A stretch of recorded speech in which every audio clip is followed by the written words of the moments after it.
साल 1983 गुजरात के पास अरेबियन सी में कुछ डिवोर्स कई दिनों से एक रहस्य की तलाश में समुद्र की अथाह गहराइयों को टटोलने में लगे हुए थे। तभी अचानक एक दिन उनका सामना एक ऐसे रहस्य से होता है जिससे पूरी दुनिया हैरान रह जाने वाली थी। समुद्र की उन गहराइयों में उनका सामना एक भव्य शहर से होता है जहां ऊंची ऊंची दीवारें थी, चौड़ी सड़कों का जाल था और नकाशीदार मूर्तियां थी। ऐसा लग रहा था जैसे किसी प्राचीन सभ्यता की गूंज अब भी इन खंडरों में जिंदा हो। जब यहाँ के अवशेषों को साइंटिफिक टेस्टिंग के लिए भेजा गया तो पता चलता है कि यह सभी अवशेष महाभारत काल के हैं। समुंदर की गहराइयों में डूबा यह शहर था द्वारका, जिसका जिक्र महाभारत, हरिवंश पुराण और कई अन्य हिंदू ग्रंथों में किया गया है। यह वही पावन भूमि थी जिसे हिंदू ग्रंथों के अनुसार खुद भगवान श्री कृष्ण ने बसाया था। हजारों साल पहले यहाँ की हर दिशा में भगवान कृष्ण की लीलाएं बसती थी। उनकी बांसुरी की धुन से पूरा शहर झूम उठता था। कहा जाता है कि यहाँ के महलों की दीवारें सोने चांदी से जड़ी होती थी और खंभों में हीरे जवाहरात जड़े होते थे।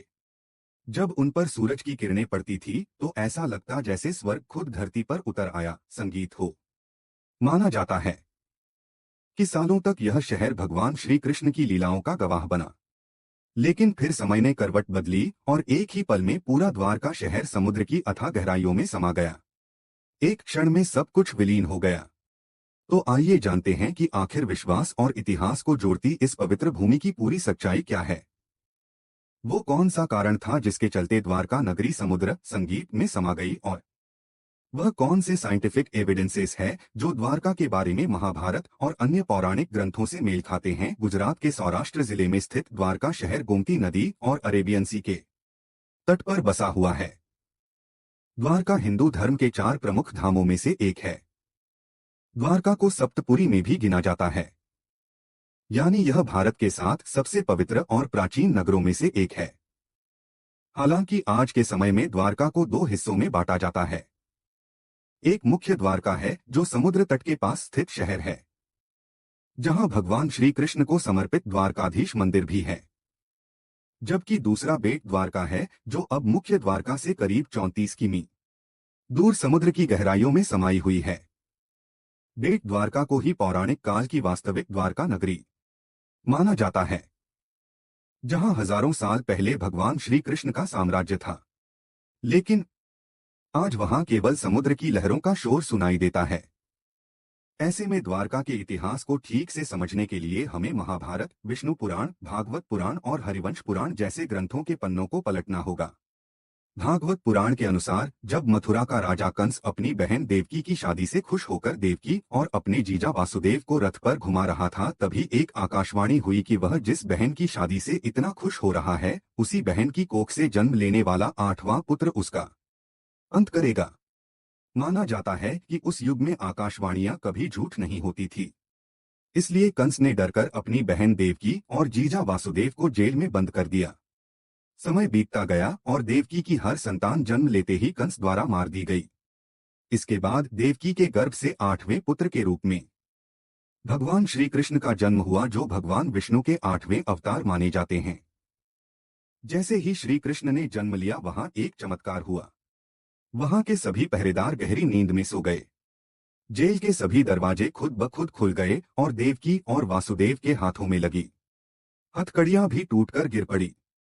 वासुदेव ने तुरंत श्री कृष्ण को लेकर तूफानी रात में यमुना पार की और गोकुल में अपने मित्र नंद बाबा के घर पहुंचे, जिनके यहाँ उसी रात यशोदा माता ने एक कन्या को जन्म दिया था। वासुदेव ने अपने पुत्र को वहीं छोड़ा और उस कन्या को लेकर मथुरा लौट आए।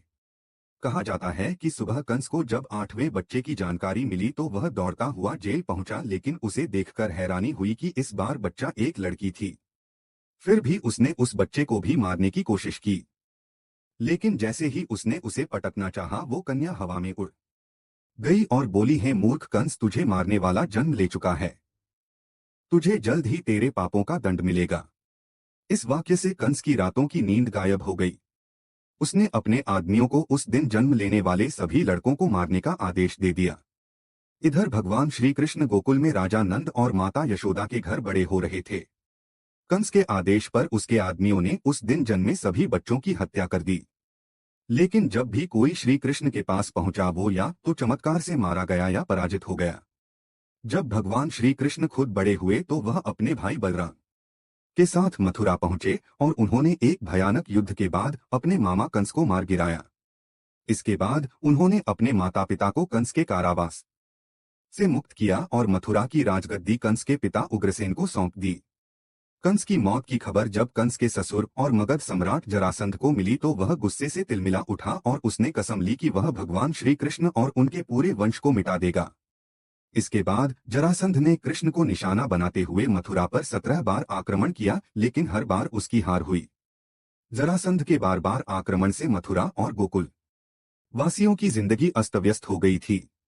ऐसे में श्री कृष्ण ने मथुरा छोड़ने का फैसला किया ताकि उनके कारण मथुरा के लोगों को कष्ट न सहना पड़े। वह गुजरात में समुद्र के बीचों बीच एक शहर बसाना चाहते थे।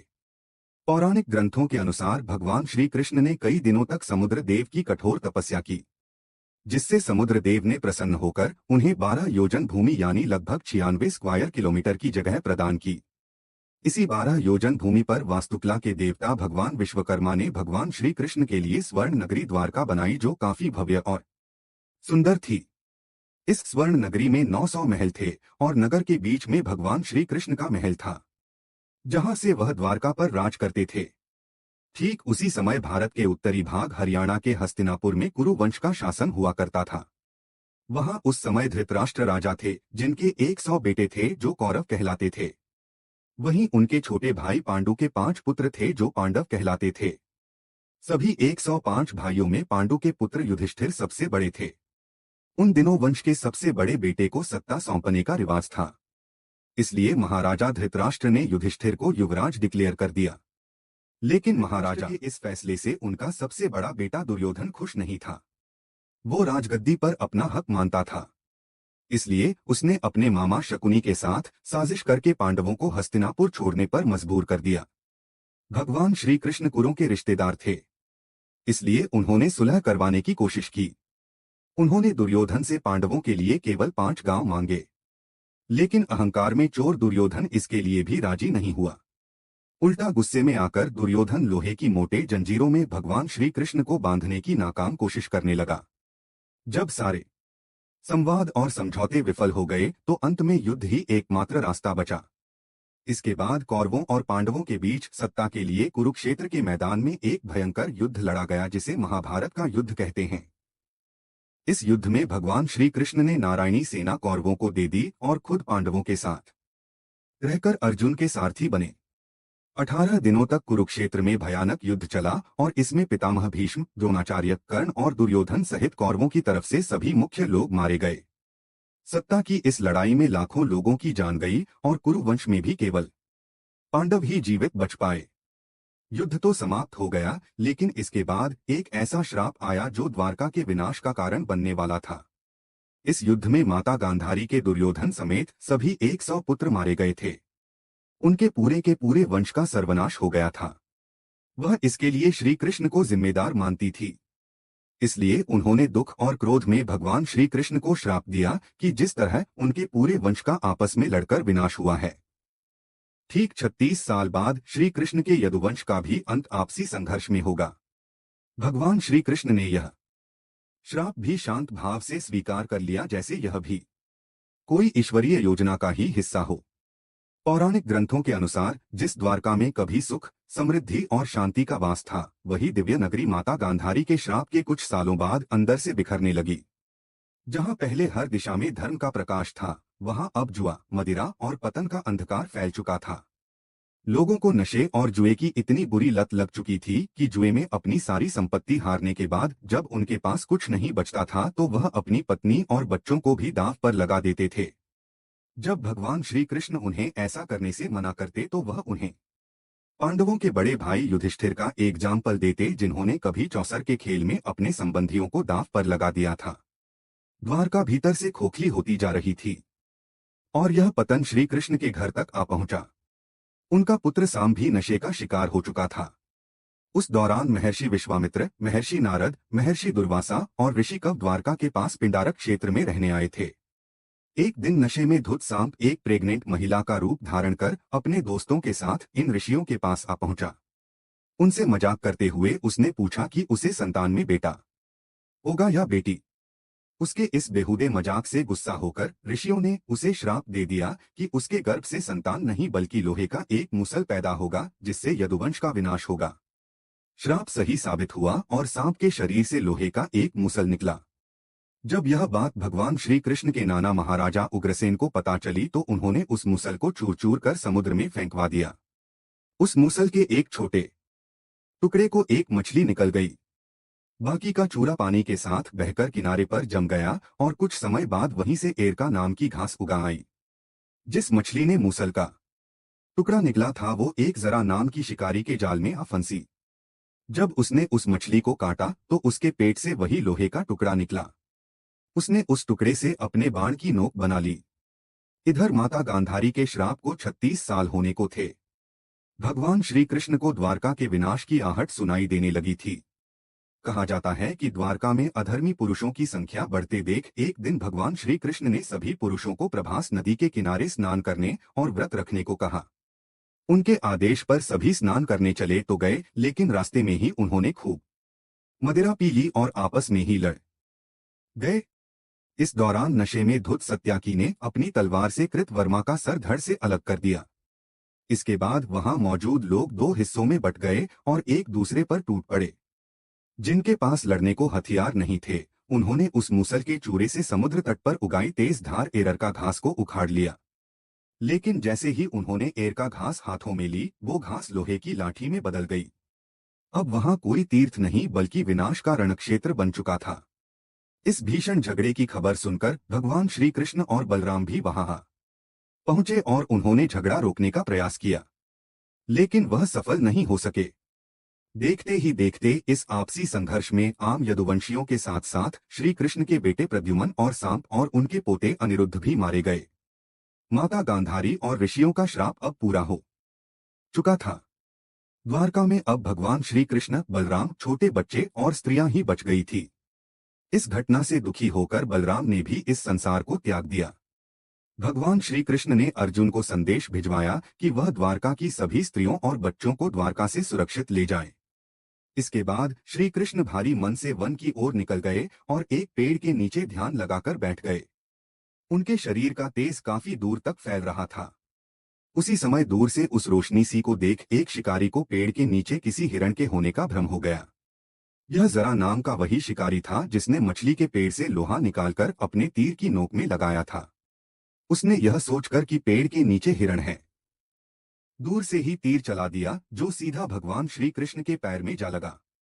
भगवान मुस्कुराए और शांत भाव से अपनी देह त्याग कर बैकुंठ सिधार गए। उनके शरीर त्यागते ही भयंकर आग लग गई और समुद्र की लहरें विकराल हो गई। औरतों और बच्चों को बचाने अर्जुन द्वारका पहुंच चुके थे और जैसे ही उन्होंने यहां से सभी को बाहर निकाला पूरी की पूरी द्वारका नगरी उनकी आंखों के सामने समुद्र में समा गई। इस तरह भगवान श्री कृष्ण के चले जाने के बाद समुद्र देवता ने अपनी जमीन फिर से वापस ले ली और इसे समुद्र के अंदर डुबो लिया। हिंदू पुराणों के अनुसार यही वो क्षण था जब द्वापर युग का अंत हुआ और कलयुग की शुरुआत हुई। इसके बाद से ही यह द्वारका नगरी सभी सनातनियों के लिए आस्था, श्रद्धा और भगवान श्री कृष्ण की यादों का प्रतीक बन गई। लेकिन कुछ लोग इस शहर को सिर्फ एक कहानी, एक मिथ मानते रहे। कई लोगों का मानना था कि भगवान श्री कृष्ण की द्वारका कभी असल में थी ही नहीं और यह बस एक धार्मिक कल्पना है। लेकिन पिछले कुछ दशकों में समंदर के अंदर जो साइंटिफिक एक्सप्लोरेशन हुए हैं और जो डिस्कवरी सामने आई हैं, उन्होंने इस सोच को पूरी तरह बदल कर रख दिया है। सबसे पहले साल 1930 में आर्कियोलॉजिस्ट हीरानंद शास्त्री की टीम ने बेट द्वारका के आसपास खुदाई शुरू की थी, लेकिन उस समय टेक्नोलॉजी की कमी के कारण उन्हें कुछ खास हाथ नहीं लगा। करीब 30 साल बाद 1963 में यह काम फिर शुरू हुआ। डेक्कन कॉलेज पुणे और गुजरात के डिपार्टमेंट ऑफ आर्कियोलॉजी ने मिलकर J.M. नानावती और H.D. संकलिया के नेतृत्व में एक बड़ी खोज की शुरुआत की। कुछ ने समंदर में उतरकर इस शहर के अस्तित्व को टटोलना शुरू किया तो कुछ ने उसके आसपास की जमीन की खुदाई पर एविडेंस खोजना शुरू किया। इस एक्सकवेशन में उन्हें लाइट समोर सेटलमेंट्स, एक बड़ा जेटी और एक पत्थर का ट्रायंगुलर शेप का एंकर मिला। इन चीजों से अंदाजा लगाया गया कि द्वारका मिडिल किंगडम्स पीरियड की एक एंशिएंट सिटी रही होगी। इसी बीच अनंत सदाशिव आलतेकर और डीडी कौशाम्बी जैसे विद्वानों ने द्वारका का भगवान कृष्ण से कोई संबंध न होने का दावा करके इस टॉपिक को और डिबेटेबल बना दिया। इस डिबेट ने भारत के famous archaeologist doctor S Rao का ध्यान भी अपनी ओर खींचा। इसके बाद साल 1979 में उन्होंने अपनी टीम के साथ द्वारका और आसपास के क्षेत्रों में बड़ा एक्सकवेशन शुरू किया। डॉक्टर राव की टीम ने modern under water equipment, cameras और सोनार टेक्निक्स का इस्तेमाल करते हुए समंदर की गहराइयों में डूबी एंशिएंट द्वारका की सच्चाई खोजनी शुरू की। रुक रुक कर यह खोज साल 1990 तक चलती रही। इस दौरान डॉक्टर एस.आर. राव की टीम को बेट द्वारका के पास पत्थर के बने दो बड़े स्ट्रक्चर्स और समुद्र तट से केवल 500 मीटर की दूरी पर एक वेल ऑर्गेनाइज्ड टाउन मिला। उन्हें वहां एक 560 मीटर लॉन्ग वॉल दिखाई दी जिसका स्ट्रक्चर महाभारत के डिस्क्रिप्शन से मेल खाता है। हिंदू ग्रंथों के अनुसार द्वारका में 50 अद्भुत पिलर्स थे। आर्कियोलॉजिस्ट को अंडर वाटर 30 पिलर्स अब तक मिल चुके हैं। इसके अलावा आर्कियोलॉजिस्ट को वहां से वेपन्स बनाने में इस्तेमाल होने वाले stone moulds, iron weapons, stone anchors और इरिगेशन स्ट्रीम्स जैसे एंशिएंट एंटीक्स मिली। इन आइटम्स की जब कार्बन डेटिंग करवाई गई तो पता चला कि यह चीजें करीब 1500 बीसी की है। Doctor SR. राव का मानना था कि भगवान श्री कृष्ण की द्वारका करीब 1700 बीसी में एक्सिस्ट करती थी, जो इन डिस्कवरी से भी मैच करती है। यह कोई साधारण खोज नहीं थी। इसने पहली बार साइंटिफिक व्यू से यह साबित किया कि अरब सागर में एक प्राचीन शहर कभी एक्सिस्टेंस में था। महाभारत में द्वारका को एक वारी दुर्ग यानी पानी से घिरा किला बताया गया है और डॉक्टर राव की टीम को भी ऐसे ही किले जैसे स्ट्रक्चर के निशान मिले। इसके अलावा आर्कियोलॉजिस्ट को बहुत सारी सील्स मिली जिन पर बकरी, बैल और अन्य जानवरों की तस्वीरें बनी थी। हरिवंश पुराण के अनुसार द्वारका के हर नागरिक के पास एक सील होती थी जो उसके आइडेंटिफिकेशन मार्क होती थी। बिना इस सील के किसी भी बाहरी व्यक्ति को द्वारका में एंटर करने की परमिशन नहीं थी। महाभारत काल में द्वारका के आसपास 7 आइलैंड्स होने की बात कही जाती है। Doctor SR. राव की टीम ने भी जब इसके आसपास के एरिया की सैटेलाइट पिक्चर्स को ऑब्जर्व किया तो उन्हें भी यहाँ ऐसे ही आइलैंड्स एग्जिस्ट करने के एविडेंसेस मिले। इन समुद्री खोजों ने दुनिया भर के रिसर्चर्स को चौंका दिया। साल 2000 में national institute of ocean technology (NIOT) की टीम ने समुद्र के 800 फीट नीचे एक एंशिएंट सिटी जैसा स्ट्रक्चर पाया। NIOT की रिपोर्ट के अनुसार हजारों साल पहले यहाँ एक विशाल किंगडम एक्सिस्ट करती थी जो भगवान श्री कृष्ण के द्वारका से काफी मेल खाती है। इसके बाद 2007 में डॉक्टर आलोक त्रिपाठी के नेतृत्व में आर्कियोलॉजिकल सर्वे ऑफ इंडिया द्वारा यहाँ के 200 स्क्वायर मीटर एरिया में खुदाई की गई। इस दौरान आर्कियोलॉजिस्ट को प्राचीन मूर्तियां, पत्थर के लंगर, लोहे और तांबे की चीजें, पुराने मनके और अंगूठियां मिली। हालांकि इसके बाद करीब 17 सालों तक द्वारका को लेकर कोई खोज नहीं हुई और न ही इस बारे में ज्यादा चर्चा हुई। लेकिन फरवरी 2024 में प्राइम मिनिस्टर नरेंद्र मोदी खुद द्वारका पहुंच गए। उन्होंने इसे भगवान श्री कृष्ण की पावन नगरी बताते हुए वहां एक्सपर्ट की निगरानी में समुद्र के अंदर डुबकी लगाकर पूजा अर्चना की। इससे यह मुद्दा एक बार फिर से लोगों की नजरों में आ गया। एसआई ने भी इस दिशा में तेजी से काम शुरू किया। फरवरी 2025 में एसआई की 5 लोगों की टीम ने द्वारका के गोमती क्रीक का सर्वे किया। इसके 3 महीने बाद अप्रैल 2025 में एसआई ने अंडर वाटर आर्कियोलॉजी विंग यूएडब्ल्यू की एक और 9 सदस्यीय टीम बनाई जो यह पता लगाने में जुटी हुई है कि यहाँ मिली पुरानी चीजें असल में कितनी पुरानी हैं। इसके लिए यह टीम यहाँ की मिट्टी, समुद्र के नीचे से मिली एंटीक्स और खुदाई में मिली चीजों का गहराई से साइंटिफिक एनालिसिस कर रही है। इसी बीच सीएसआईआर इंडिया के एक्स चीफ डॉक्टर राजीव निगम ने द्वारका को लेकर एक अलग तरह की थ्योरी दी। उनके अनुसार आज से लगभग 15,000 साल पहले समुद्र का वाटर लेवल अब की तुलना में 100 मीटर कम था। समय के साथ ये स्तर ऊपर नीचे होता रहा और करीब 3,500 साल पहले जब लेवल फिर से गिरा उसी समय द्वारका बसाई गई होगी। लेकिन कुछ समय बाद एक बार फिर समुद्र का वाटर लेवल बढ़ा और इसी में यह शहर डूब गया। कुछ साइंटिस्ट का तो यह तक मानना है कि द्वारका एक बार नहीं कई बार डिस्ट्रॉय हो चुकी है। लोकल लोग मानते हैं कि द्वारका 6 बार डूब चुकी है और वर्तमान द्वारका 7वीं द्वारका है। इस तरह द्वारका के बारे में आर्कियोलॉजिस्ट, एक्सपर्ट्स और स्पिरिचुअल गुरुओं की थ्योरीज में काफी डिफरेंसेस हैं। लेकिन एक बात सभी मानते हैं कि द्वारका को लेकर जो भी डिस्कवरीज अब तक हुई है उनमें ऐसी है जो महाभारत में डिस्क्राइब द्वारका से मेल खाती है। भले ही आर्कियोलॉजिस्ट अब तक द्वारका की सच्चाई से पूरी तरह पर्दा नहीं उठा पाए, लेकिन यहाँ हर साल लाखों श्रद्धालु भगवान श्री कृष्ण के दर्शन के लिए आते हैं। द्वारका से बेट द्वारका की कुल दूरी करीब 34 किमी है, जिसमें 32 किमी का रास्ता जमीन पर है और बाकी 2 किमी समुद्र के ऊपर है। अब इस समुद्री रास्ते को जोड़ने के लिए सुदर्शन सेतु नाम का एक भव्य पुल बन चुका है, जो इंडिया का सबसे लंबा केबल स्टेड ब्रिज है। भगवान श्री कृष्ण गीता में जीवन का सार समझाते हुए कहते हैं कि व्यर्थ की चिंता छोड़कर हमें वर्तमान में जीना चाहिए। उनके संपूर्ण जीवन का मर्म कर्म पर आधारित है। इसलिए जरूरी है कि जो काम द्वारका की सच्चाई जानने के लिए शुरू हुआ है उसे अंजाम तक पहुंचाया जाए। द्वारका को लेकर आर्कियोलॉजिस्ट की खोजबीन जारी है। ऐसे में देखना होगा कि द्वारका से जुड़े बाकी सभी रहस्यों से आखिर कब तक पर्दा उठ पाता है।